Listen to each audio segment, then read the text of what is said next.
सीखना होगा, आपको भी अन्य समाज की तरह आपको भी सीखना होगा। आप याद कीजिए सुखदेव गोगामेडी की हत्या के बाद यह समाज के लोगों ने पूरे देश को हिला दिया था, पूरे देश को हिला दिया था। है आपके अंदर कुवत, है ताकत आपके अंदर, है ऐसी एकता आपके अंदर। आप तो भाई फूल करके गुब्बारा हो गए हैं कि हम इतनी जनसंख्या में हैं, 85% हम लोग हैं, 85% हम लोग हैं। अरे चुन चुन करके ऐसे ही खत्म कर देगा, खत्म कर देगा।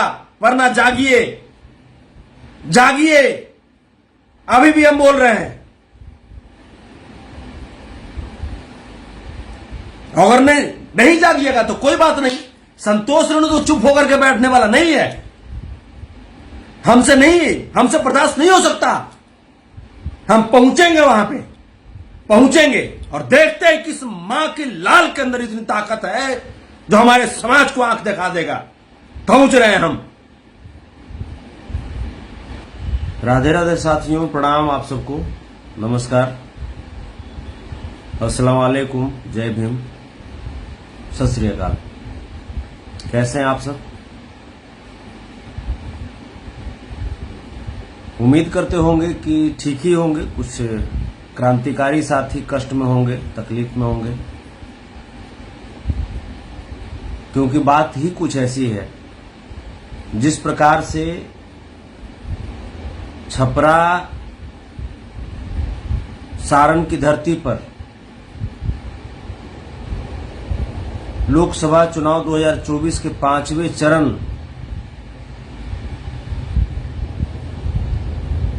के दिन सामंतियों के द्वारा, भाजपाई सामंतियों के द्वारा शोषित समाज के ऊपर गोलीबारी की गई और उस गोलीबारी में शोषित समाज के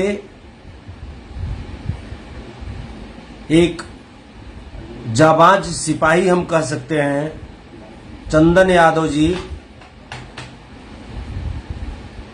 जिन्होंने बेटी की रक्षा हेतु अपने आप को शहीद कर लिया। सबसे पहले इस लाइव में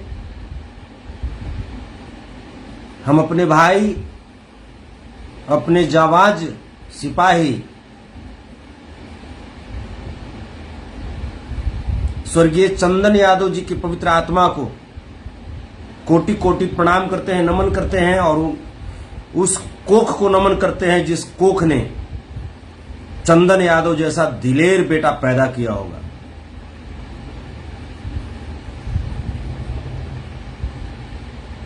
हम राज्य सरकार से चंदन यादव के परिजनों को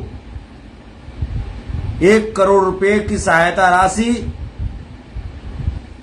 साथ ही साथ एक सरकारी नौकरी की मांग करते हैं। वहीं इस घटने में 2 अन्य मेरे जाबाज सिपाही सामंतियों की गोली से बाल बाल बच गए। एक का नाम गुड्डू यादव था, वह दूसरे का नाम मनोज राय था। दोनों अभी पटना के पीएमसीएच हॉस्पिटल में जिंदगी की जंग लड़ रहे हैं। मैं कल रात गया भी, उनसे मिला भी और उनकी स्वास्थ्य का जायजा भी लिया।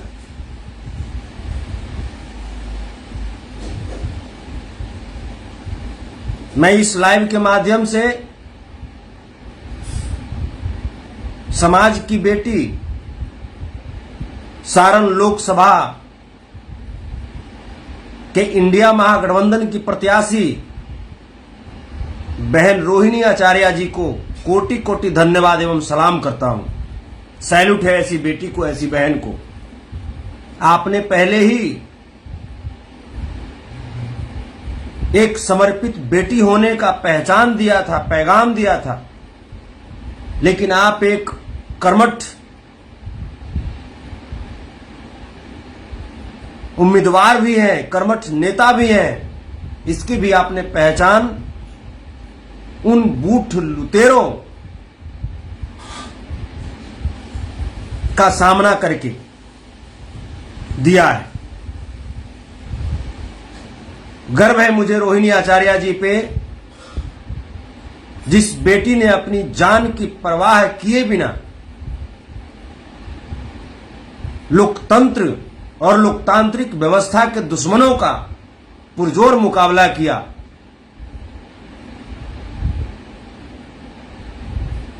और ये सामंती लोग, ये सामंतवादी व्यवस्था, ये भाजपाई सामंती गुंडे, चिंदी चोरी गुंडे हमारी बेटी, हमारी बहन, समाज की बेटी रोहिणी आचार्य जी को जिस प्रकार से भद्दी भद्दी गालियां दे करके अपमानित करने का, उनका मनोबल तोड़ने का प्रयास किया,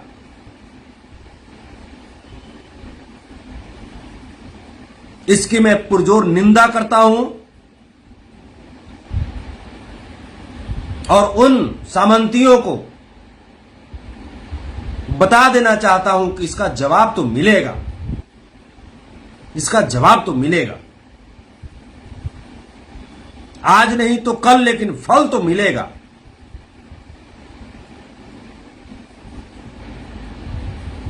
गला बैठ जाता है जब चंदन यादव के बारे में सुनते हैं, समझते हैं, सोचते हैं।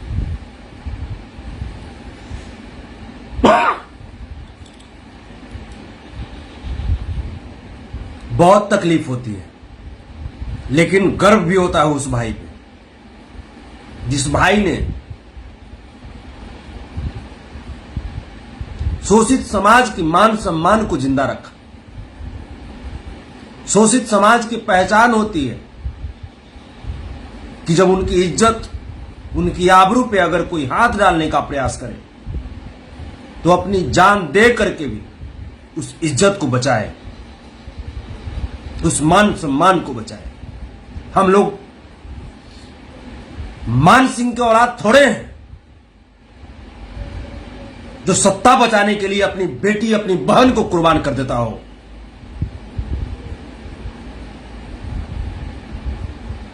हमारी रगों में आज भी इतिहास का खून दौड़ता है।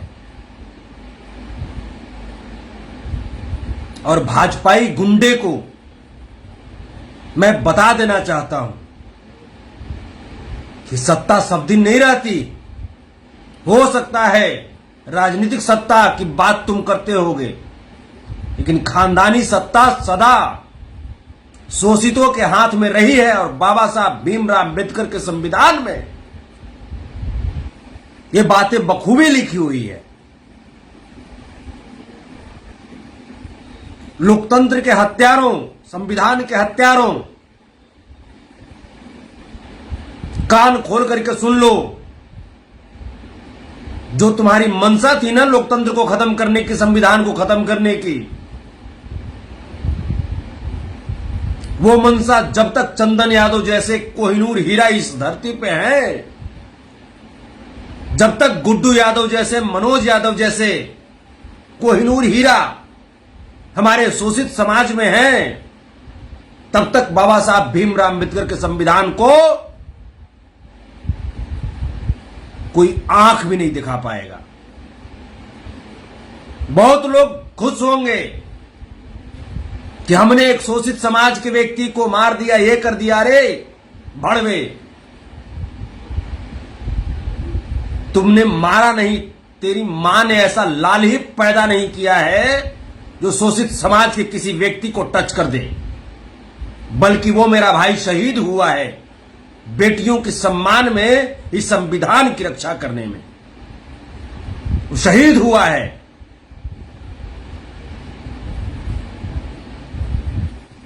इसलिए अपने आप को ज्यादा हर्षोल्लास में पागल मत बनाओ, क्योंकि अक्सर पागलों को इलाज करने का तरीका हमारे घर से ही निकलते हैं। इसलिए अपने आप को पागल मत बनाओ।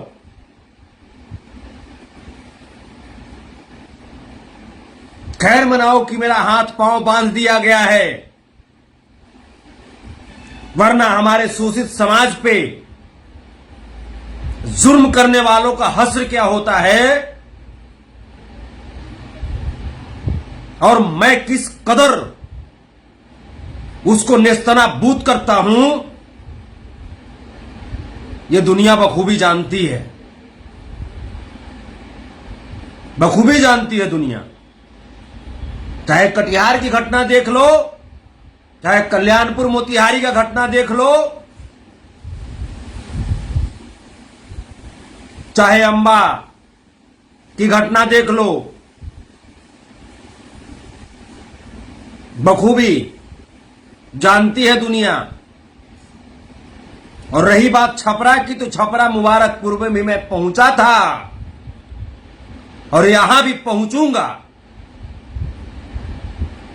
जिसके माई के लाल में जितना ताकत होगा, फरिया लेना, फरिया लेना।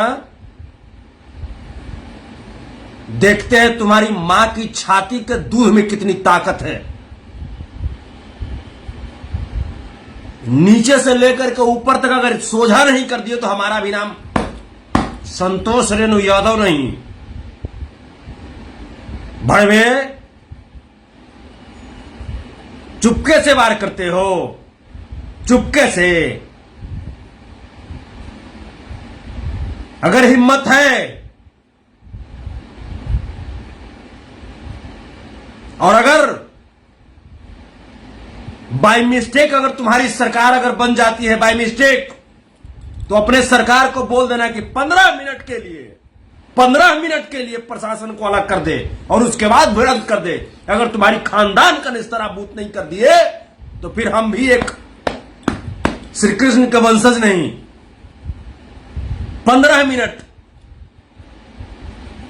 इतिहास मिटा देंगे, इतिहास। हम लोग धैर्य से हम लोग रख रहे हैं। संविधान पे भरोसा है, कानून पे भरोसा है, न्यायपालिका पे हम लोग को भरोसा है। तो इसका मतलब हम लोगों को कमजोर मत समझो।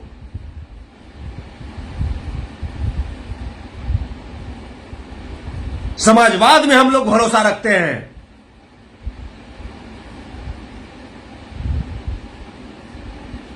और जो भी लोग जो मुझे कॉल करते हैं, मुझे मैसेज करते हैं इस तरह की घटनाओं पे, मैं उनसे भी मैं बहुत तकलीफ में रहता हूं, मैं बहुत दुखी हूं। जब जब इस तरह की घटना घटती है तो आप मुझे कॉल करते हैं, संतोष जी कुछ कहिए, संतोष भाई कुछ बोलिए।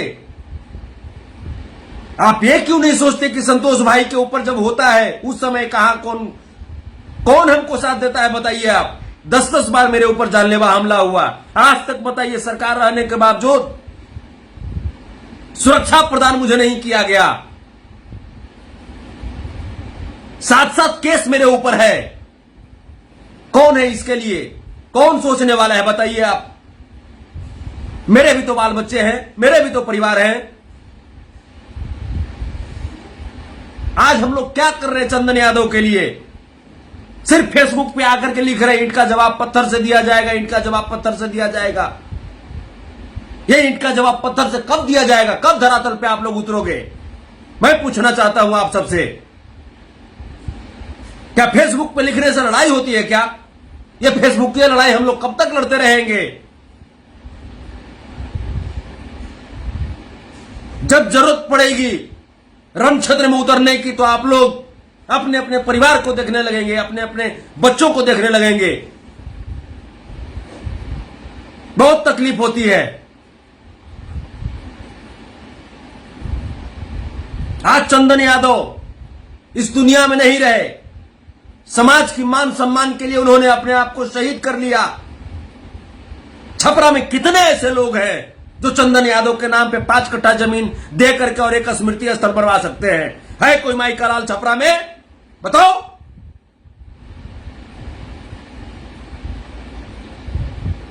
चंदन यादव शहीद सिर्फ अपने घर के लिए नहीं हुआ था, सिर्फ रोहिणी आचार्य दीदी के लिए नहीं हुआ था, हमारे लिए भी शहीद हुए चंदन यादव, आपके लिए भी शहीद हुए चंदन यादव। कितने लोग ऐसे हैं बताइए? बताओ ना आप सब। वरना ये सब सामंती की इतनी ताकत हो गई थी कि हमारे भाई को टच कर देता, हमारे भाई को टच कर देता। ये हम सबकी बुजदिली है जिसका फायदा वो उठा रहा है।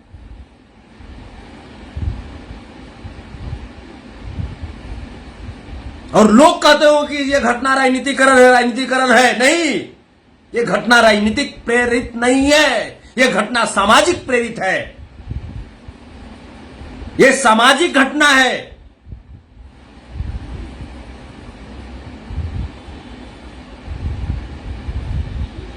कितने लोग आएंगे? मैं चल रहा हूं वहां पे, लेकिन कितने लोग साथ में खड़े होंगे? नहीं खड़े होंगे आप लोग। सिर्फ फोन पे, सिर्फ फेसबुक पे कहने से होगा, फेसबुक पे कहने से होगा। अरे जिस दिन हम लोग जाग जाएंगे उस दिन इन लोगों का इतिहास बचेगा, इतिहास बच पाएगा इन लोगों का। लेकिन हम लोग राजनीति और सामाजिक चीजों को एक ही जगह मरोड़ देते हैं। राजनीति अपनी जगह पे होती है, सामाजिक अपनी जगह पे होती है। इन चीजों को समझना पड़ेगा, हम लोगों को समझना पड़ेगा हम लोगों को।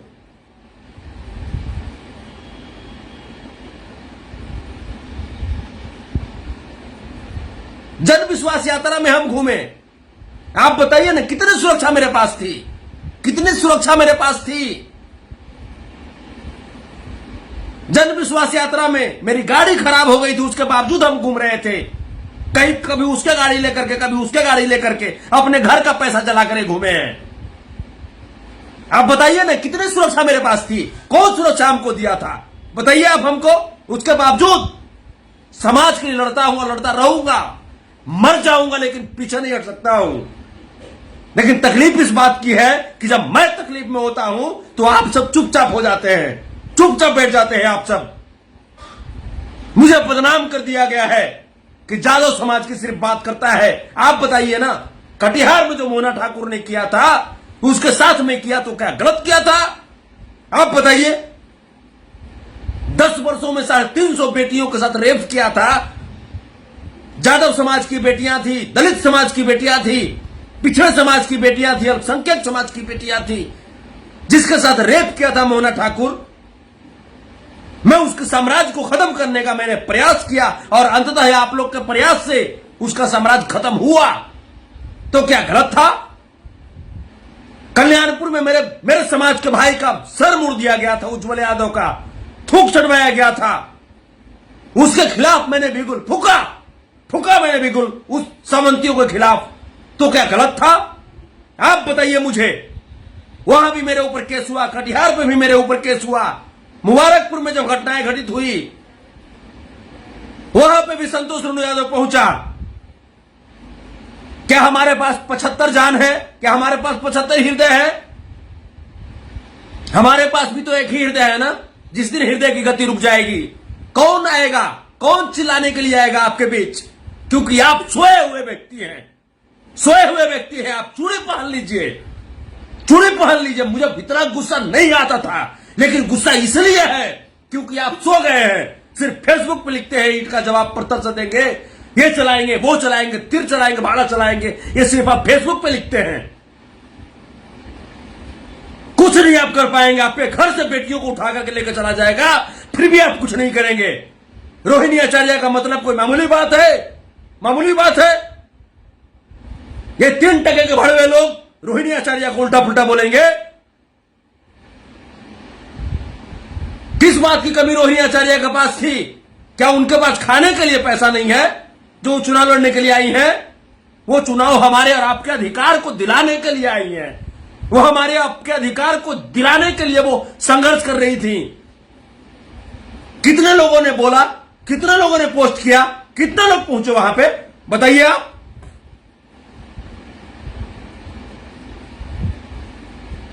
सिर्फ फेसबुक पे लिखेंगे ईंट का जवाब पत्थर से देंगे। चलिए ना संतोष रेणु के साथ, चलिए, नेस्तनाबूद कर देंगे उसको, घर में से निकाल करके उसको, घर में से निकाल करके सजा दिलवाएंगे उसको। लेकिन बनना पड़ेगा आपको भी संतोष रेणु, धरातल पर उतरना पड़ेगा आपको, जमीन नापना पड़ेगा आपको। घर में से सो करके बेड पर और वहां पे फेसबुक पे ईंट का जवाब पत्थर से देंगे, इससे काम नहीं चलेगा।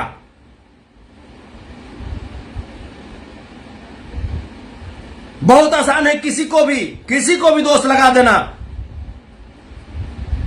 लालू जी को दोष लगा देना, तेजस्वी जी को दोष लगा देना बहुत आसान है।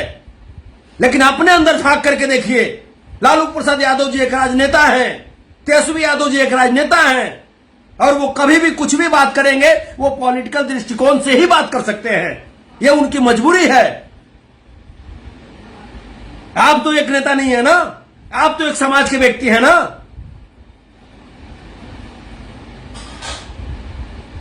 तो जो समाज के लिए खड़ा होता है उसके लिए आप कहां तक खड़ा होते हैं? कहां तक खड़ा होते हैं? मैं पूछ रहा हूं आपसे, कहां तक खड़ा होते हैं आप?